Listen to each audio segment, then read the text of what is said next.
রহমতুল্লাহ। আলহামদুলিল্লাহি রাব্বিল আলামিন ওয়া সালাতু ওয়া সালামু আলা সাইয়্যিদিল মুরসালিন ওয়া আলা আলিহি ওয়া সাহবিহি আজমাইন। সংক্ষিপ্ত পথসভার সম্মানিত সভাপতি, জেলা এবং বিভিন্ন পর্যায়ে নেতৃবৃন্দ, প্রাণপ্রিয় কালাইবাসী, আমরা আল্লাহ তাআলার প্রশংসা আদায় করছি যে আল্লাহ তাআলা হাসিনা পতনের দ্বিতীয় বার্ষিকীতে আমাদের একত্রিত হওয়ার তৌফিক দিয়েছেন। আলহামদুলিল্লাহ।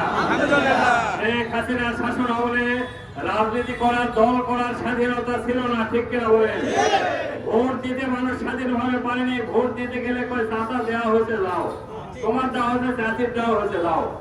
এরকম একটা অবস্থা ছিল, মানুষ স্বাধীনভাবে চলতে পারতো না, বলতে পারতো না। আমরা যারা আলিম ওলামা মানুষ আছি, আমার মতো মানুষ 30 বছর থেকে ইমামতি করি, 10টা মামলা নিয়ে আমাকে চলতে হয়েছে।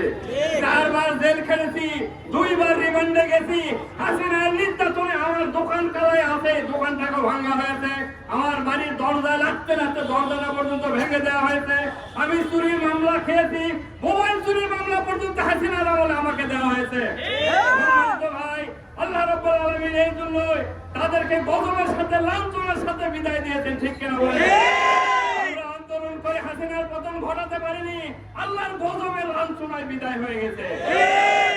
এই ছাত্রদের দ্বারা আজকে পতন হলো, বিদায় হলো, যার দ্বারা লন্ডন থেকে দেশে আসে প্রধানমন্ত্রী হলেন, সেই ছাত্র এনসিপির উপরে জুলুম করা হচ্ছে, ঠিক কিনা বলেন?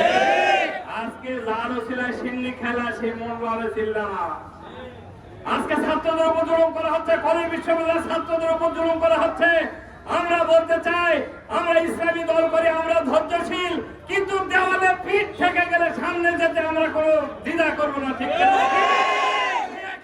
যে পরিণতি হয়েছে, আমাদের মনে হচ্ছে বর্তমান সরকার সেই দিকে অগ্রসর হচ্ছে। সুতরাং আমরা বলতে চাই, হাসিনা গেছে যে পথে, বর্তমান সরকার যাচ্ছে সেই পথে। সুরমুদ্দিন উদয় হোক, দেশ গঠনের জন্য ভালো ভূমিকা রাখেন। আমরা দেশে আল্লাহর আইন চাই, সৎ লোকের শাসন চাই। হিন্দু বৌদ্ধ সকলের উপকার হবে আল্লাহর আইন চালু হলে, সৎ লোকের শাসন চালু হলে সকলের উপকার হবে। সুদ ঘুষ থাকবে না, মানুষের উপর জুলুম অত্যাচার থাকবে না।